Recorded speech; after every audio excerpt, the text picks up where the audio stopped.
Hi everyone, it's Az here from HeelvsBabyface. Oh my goodness me, 3 in 3 days. I haven't been able to say that since my 20s. But yes, Saturday I did the review for Stargirl episode 9. Sunday, Stargirl episode 10. Today, Stargirl episode 11, which was last night. So that means I am ahead of the game now. Oh yes, caught up.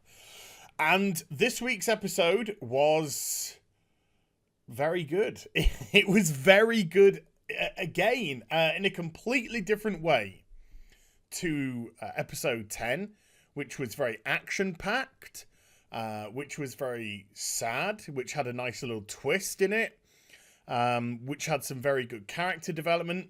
This week's episode had some very good character development, but stepped away from the action, as it probably should have done after last week's episode. Focused on the family unit, which I really did enjoy, indeed. The aftermath of, spoilers, well, it's not spoilers, but the aftermath of Henry's death. And the consequences of that. And it just did it in a very... And also bringing Barbara into the storyline in an organic way. And also making her involved in an organic way. So it all kind of started to fit together, as well, of course, as the villains being fantastic, as they have been all season. As I've said, the villains in this series have been the shining lights. They truly have. They've held the show together. And that's allowed Courtney to develop as a character after being very precocious. And me calling her out on being precocious, she's now at her lowest ebb in this episode. She's lost and she's lost. And as we'll see, she can't even use the staff anymore. And it's great because this is what a hero's journey is truly about. And then at the end of the episode, we have some moment of hope, which is what you needed. Last week's episode ended on a very, very heavy note of despair. This week's episode, although being very low, ends on a note of hope, with 2 episodes to go of the first season, and possibly the first and only good season now that it's going to be handed over full time to the CW, which is such a shame. So let's get into it, shall we? So we start off with the janitor, Justin.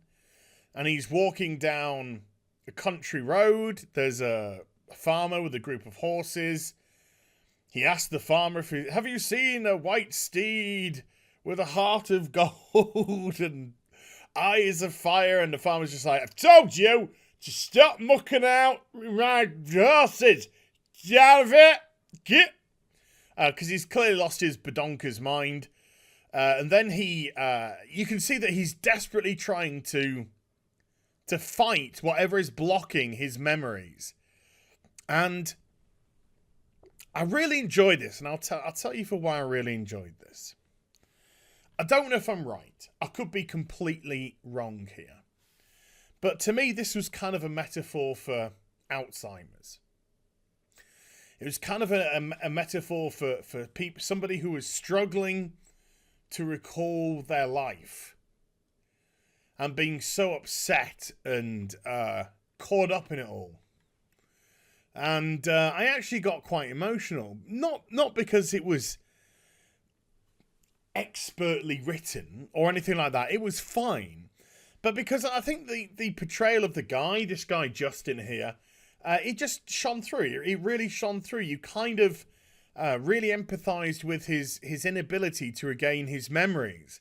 And we'll see later on. He comes back later on when he goes and tries to find Stripesies, because he does have a small memory of Stripesies. And so he goes over to Pat, and we get more of that. And it just really felt quite poignant. But I could be completely off. And it's just... I can't remember. It could be as simple as that, knowing these type of shows. You never know. So we then go into current day. There's a bus pulling into town. There is a guy who comes off the bus, and you're just like, ooh, this is going to be Courtney's dad. So he ends up outside the house, and then he goes, da-da-da, da-da-da, da-da, Stargirl, Stargirl. So they're discussing the ramifications of the last episode, the death of Henry, and everything that happened. Courtney is kind of mortified again. She's just gone. She lost the guy who she met at school early doors to Icicle. And, you know, that was somebody new who she'd just met. She knew Henry better, and she also believed Henry to be her cousin as well. So not only did she lose Henry, but she lost potentially family, a connection which she seems to be struggling with at the moment, and she's lost her belief. She's kind of lost her belief, even though Henry, before he died, really tried to say to her, look, this ain't your fault. You need to keep pushing. But she's 15 in the show, and she's broken at the moment. She's at her lowest ebb, and this is what the hero's journey is about. Facing this adversity, being put to your lowest point before you rise up out of it. Michael comes down the stairs, and he's just like, hey! There's a knock on the door, and there's the guy, and he's like, hey, have you seen a Courtney? I want to take to a 15-year-old girl. I don't know what to do. I don't personally go around with 15-year-old girls. I was crushing pools with at least 25. So he gets a knock at the door, and there's a mystery guy at the door saying he wants to speak to Courtney, and Barbara's like, ooh, I got in touch with Courtney's real dad. Oh, I'm going to sneeze. I'm going to sneeze. And I'm not going to edit it out. Because I'm a man. So, Pat and Barbara come upstairs. And there is a guy there. And da-da! It's Sam. It's Courtney's dad. And he's just like, whoa. Hey, Courtney. I'm your dad. You have grown up. Is there any chance that I could, get some time to speak to you? Courtney's just like, no, you're not my dad. And then Babs is like, yeah, this is your dad. And so she decides that she wants to speak to him, but Babs is like, you're going to be late for school, and we need to, keep up the pretense of every day. Not make it known. Because if we're suspicious, if we start, being missed from our jobs or school, people might put two together, and two and two together even, and realize that you're Stargirl and part of the JSA and yada yada yada. And she's like, look, I'll be late for school. Let me just talk to him for a bit. So she's like, okay. So Dad's like, hey, let's go get some brekkie together. So it's all a bit. Well, this is after Pat's spoken to. Pat gives her a bit of a talking to. And then Michael comes in, and Pat shouts at Michael, and Michael's just like, what did I do wrong? No Sinatra voice, because it's actually quite good, because he's in a really difficult spot, even though his character is fucking mental. He's in a difficult spot because he doesn't have a mum anymore. Barbara isn't his mother, and he's fully aware of that in as much as, he doesn't view her as his mother.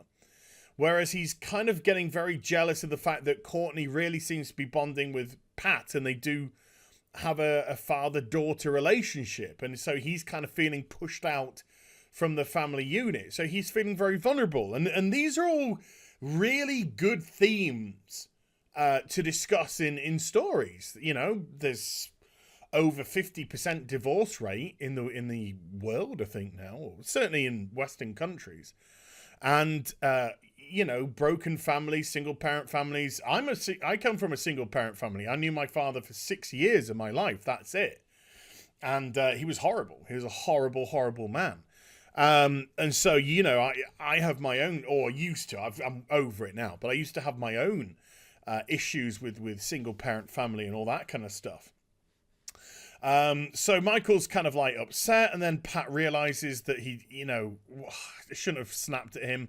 So he's like, Michael, you did nothing wrong, And he gets back to being a good parent back to him. They have a little discussion about, this, that, and t'other. Nothing massively interesting. Well, yeah, it's all right. Justin, the janitor, gets back to school. He has a flashback. That's the postman. Not the USB delivery man delivering my Indominus box sets. So he looks into the mirror and he sees this. So it's not Brainwave. I'm looking at the wrong webcam. I've got two webcams on here. I'm looking at the wrong one. It's not Brainwave that has put some sort of mental block in him. It's Dragon King, Dragon Lord, whatever, who's done something to him, possibly experimented on him, and messed with his memories, blocked them out, lobotomized him, done something. And so he sees one of those zombie creatures who just, unquestionably work for the Dragon King. And then he recalls Stripesy again and picks up the sword, which does, by the way, turn out to be Excalibur, and says, I need to talk to Stripesy. So, Courtney and her father go off to get Brekkie together. And his dad's just talking about how he shouldn't have gone, blah, da, da, da, da. Kind of family-orientated stuff. And Courtney starts to listen. A couple of his apologies kind of hit the mark in as much as she accepts them, and you can see her guard is very slightly starting to drop with him. Pat arrives back at the pit stop. The other members of the JSA are there, apart from Yolanda, and he says, where is Yolanda? And they say, with what happened to Henry, she's gone off to pray. I'm not a religious person, but I like this. I like this because it's dealing with loss, and it's dealing with how people cope with loss. Courtney was angry and broken by the loss of Henry. Yolanda has very conflicting emotions because she used to love him. And then there was the whole misunderstanding with the old titty pickies. And then she was angry and wanted him dead, and then he died, and now she's very upset because obviously, although that's what she thought she wanted, it wasn't what she wanted at all. And she's doing what she feels she needs to do, which is prayer. The power of prayer.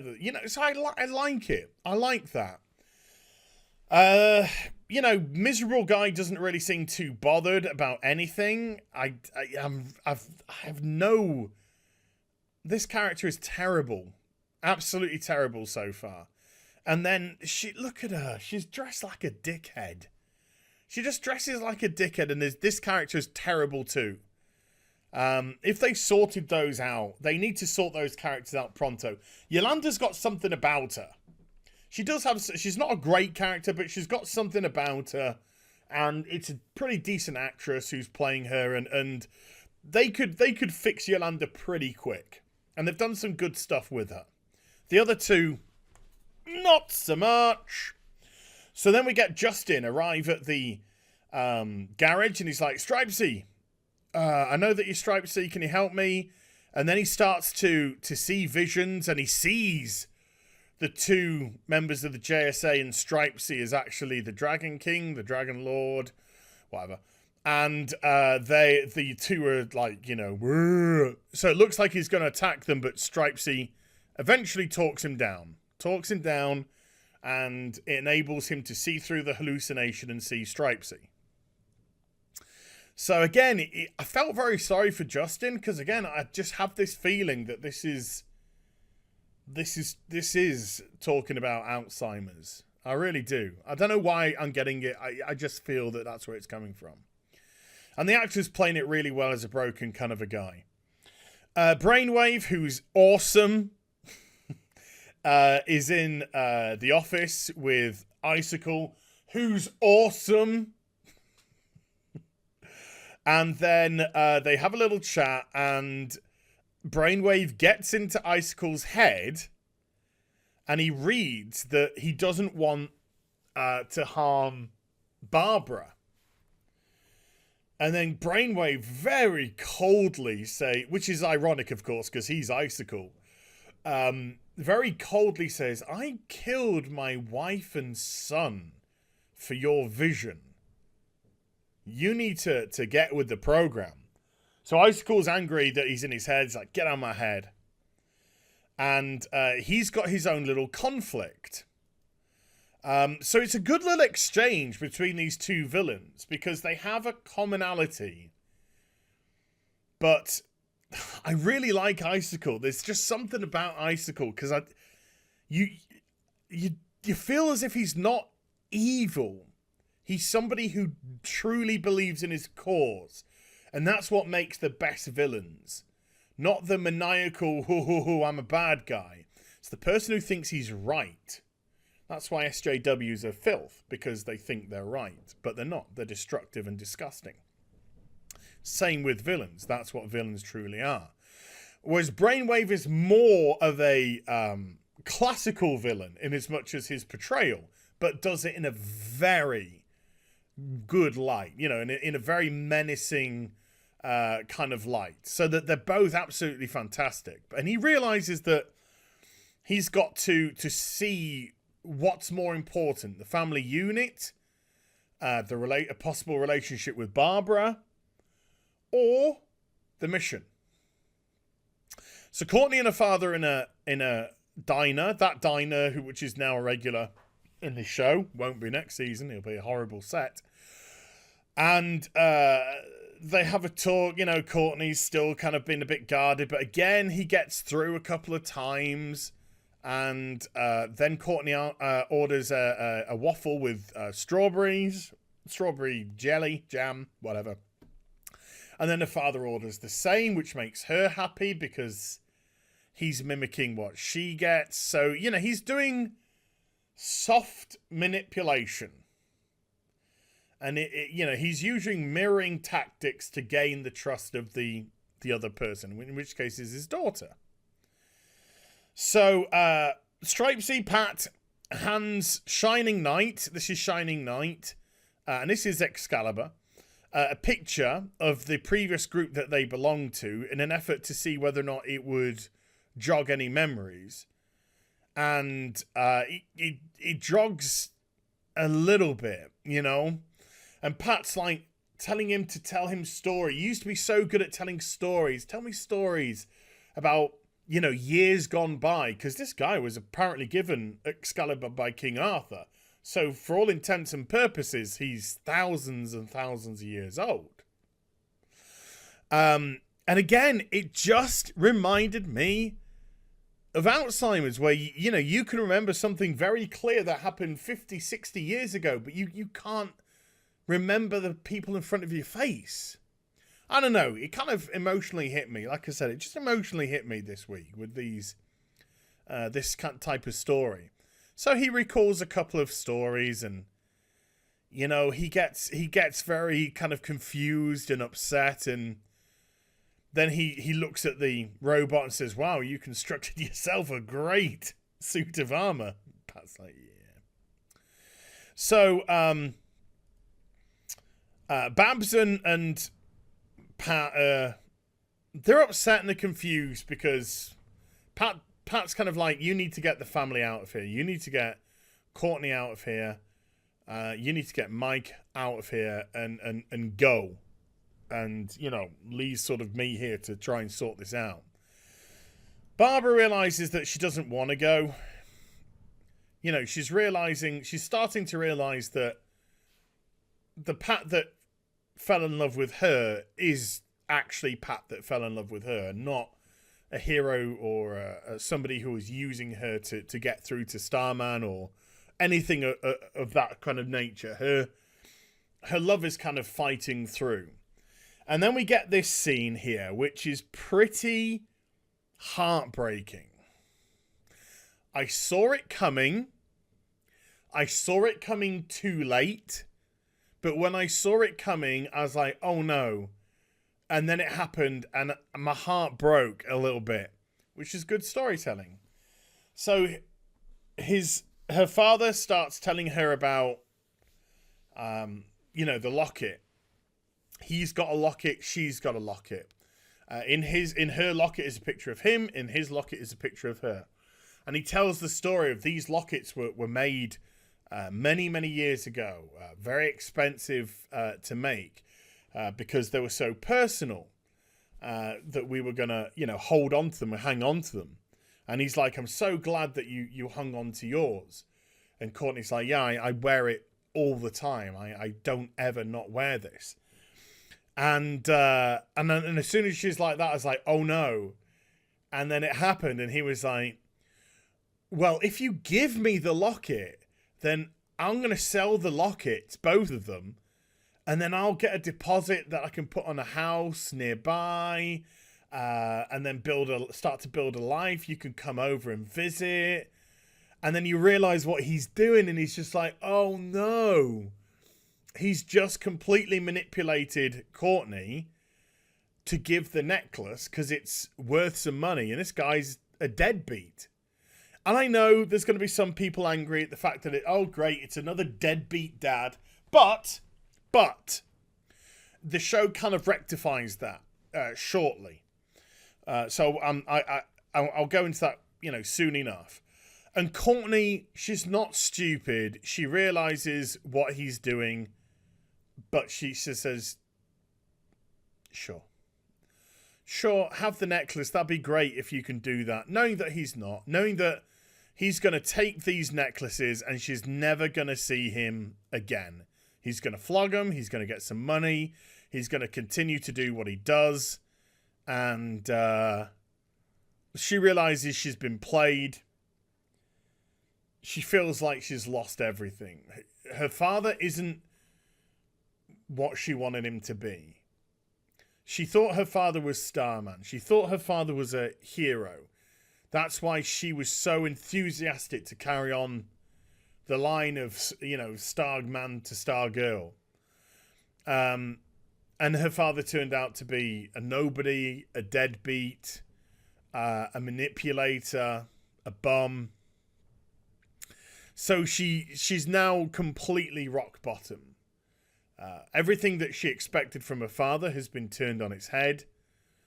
The villains are winning. Henry's dead. Another school colleague's dead because of her. We know that the magician's dead. We know the magician's wife's dead as well. Off camera, though. So you realise that she's hit the dirt worst. And who's there to comfort her? Pat. Her surrogate father. And Pat's just like, hey, I'm always here for you, and you need me. You want to shout at me, you let it all out. I'm here. And Courtney wants to be up, wants to shout, wants to scream, wants to get mad, but she just cries. She just falls into Pat's arms and cries. You can see Pat's just like, ah. And it's very well done indeed. And then Babs sees it. And she realizes that the bond between them, and she realizes that breaking this bond all round would be a terrible, terrible thing to do, because she truly loves Pat. She truly does. And so anyway, Pat realizes that she gave the locket away, and he goes after Sam. I think he's called Sam. And he's just like, hey, look, I just want to say, just never come back here. Never come back. Never see Courtney again. And he's just like, never intended to, big guy, whatever. And then he said, it's good to see Barbara again. I mean, she wasn't as good as she was in my day when I had her. But, she still looks all right. And then Pat just floors him. Just absolutely decks him, knocks him down. And that's a father protecting his family. So we had a deadbeat dad, but we got a father protecting his family as well. I didn't mean to circle your ass there, Owen. So Stargirl goes down into the cellar. She tries to spark the staff to life. It won't spark to life. She can't use it. It's not working. Now, I initially thought, oh, it's the locket. It's the locket that's activating the staff. It's not. It's not. But that's what my first thought was. It's just that the staff recognizes that Courtney doesn't think she's worthy, doesn't think she's a hero. So she doesn't think she warrants holding or wielding the power of the cosmic staff. So it's not activating. And she's got it, and her mum's there for her this time. So both parents are there for her. Both parents. And she's just mortified she can't trigger the staff. And then she realizes that she's not good enough.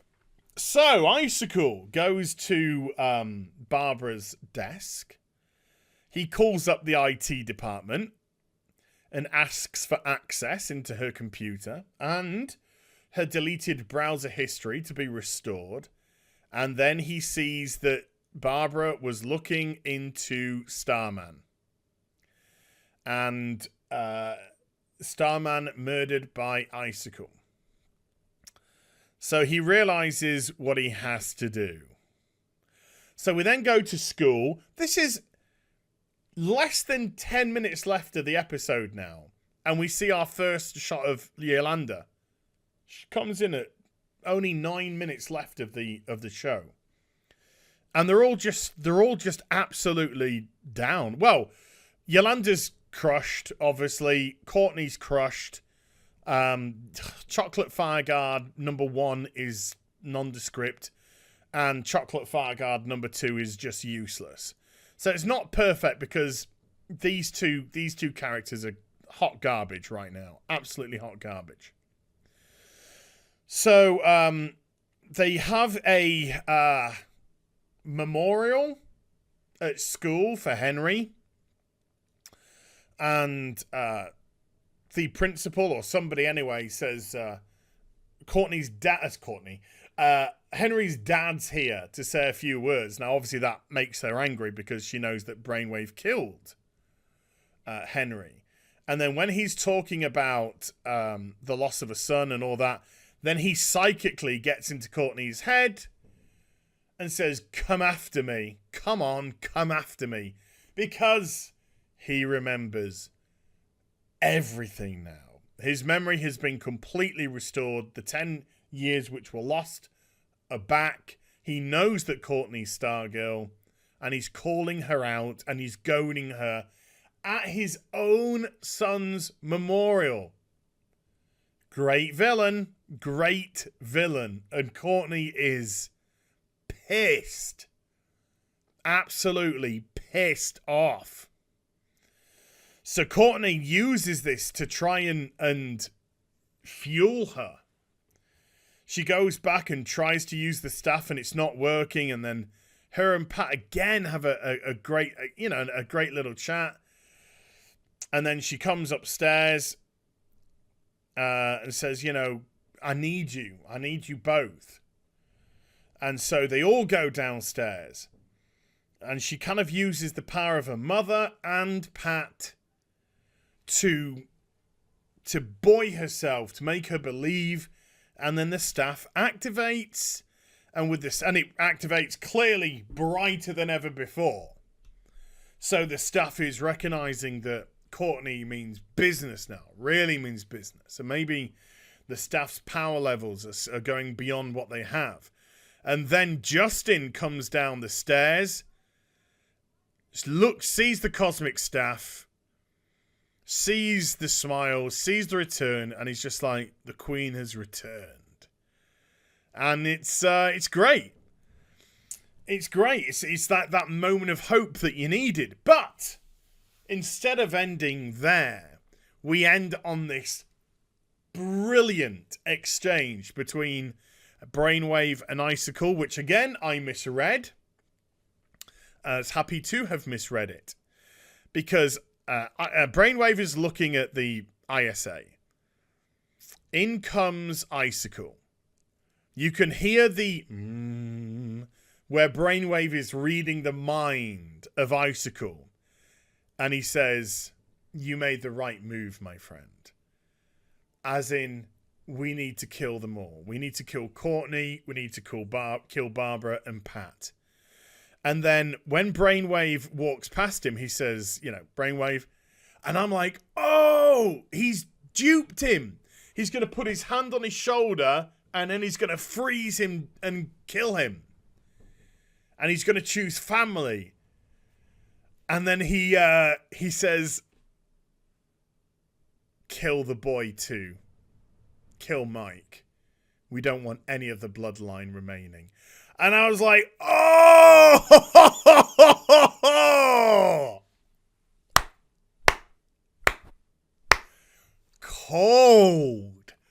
Cold.